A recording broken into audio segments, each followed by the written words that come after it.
The science of climate change. Welcome दोस्तों, आज हम बात करेंगे एक बहुत जरूरी और अहम टॉपिक पर, जो है क्लाइमेट चेंज यानी मौसमी तब्दीली। जब हम क्लाइमेट चेंज की बात करते हैं तो हम सिर्फ हर वक्त बदलते हुए मौसम या तापमान की बात नहीं कर रहे होते। क्लाइमेट चेंज का मतलब है कि पूरी दुनिया के माहौल और टेम्परेचर में जो लॉन्ग टर्म बदलाव आ रहा है उनको समझना। नंबर 1, क्लाइमेट चेंज क्या है? क्लाइमेट चेंज से मुराद है कि दुनिया का एवरेज टेम्परेचर धीरे धीरे बढ़ रहा है। ये तब्दीली ज्यादातर इंसान के काम का नतीजा है, जैसे कि कार्बन एमिशंस, डिफोरेस्टेशन और फॉसिल फ्यूल्स का इस्तेमाल। जब हम फॉसिल फ्यूल्स जैसे कि कोयला, पेट्रोल और गैस जलाते हैं तो इससे कार्बन डाइऑक्साइड और मिटाने जैसे गैसेस एटमॉस्फेयर में चली जाती है। ये गैसेस ग्रीन हाउस गैसेस कहलाती हैं, जो हमारे एटमॉस्फेयर में फंस कर ज्यादा गर्मी को ट्रैप करती है और इससे टेम्परेचर बढ़ता है। Number 2, green house effect. Green house effect का कंसेप्ट समझना बहुत जरूरी है।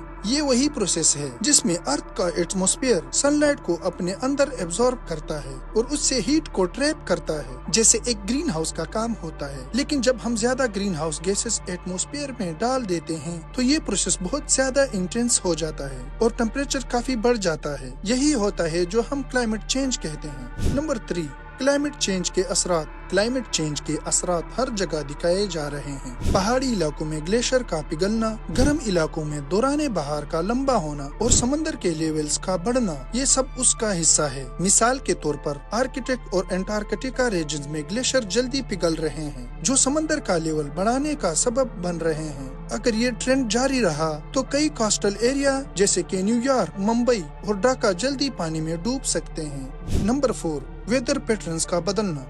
वेदर पैटर्न का बदलना। जब क्लाइमेट चेंज होता है तो हमारे वेदर पैटर्न्स भी चेंज हो जाते हैं। ये ज्यादा एक्सट्रीम हो जाते हैं। मिसाल के तौर पर ज्यादा हीट वेव्स, इंटेंस बारिश और बहुत बड़े समुद्री तूफान दिखाए जा रहे हैं। हमारी फील्ड्स, क्रॉप्स और वाइल्ड लाइफ भी इससे अफेक्टेड हो रहे हैं। हीट वेव्स की वजह से लोगों की सेहत पे भी बुरे असरात होते हैं। नंबर 5, ह्यूमन एक्टिविटी और ग्लोबल वार्मिंग। इंसान की एक्टिविटी जो कि ज्यादातर कार्बन डाइऑक्साइड और मिटाने की इमिशन कर रही है, इस प्रोसेस को एक्सेलरेट करती है। फॉसिल फ्यूल्स का यूज करते वक्त कार्बन डाइऑक्साइड एटमॉस्फेयर में रिलीज होता है। जब ये गैसेस ज्यादा हो जाती हैं, तो ये अर्थ को गर्म करती हैं, जो ग्लोबल वार्मिंग का सबब बनता है। और जब ग्लोबल वार्मिंग होती है तो क्लाइमेट चेंज के और भी नेगेटिव असरात सामने आते हैं, जैसे कि ड्रॉट्स, फ्लड्स और एग्रीकल्चरल क्राइसिस।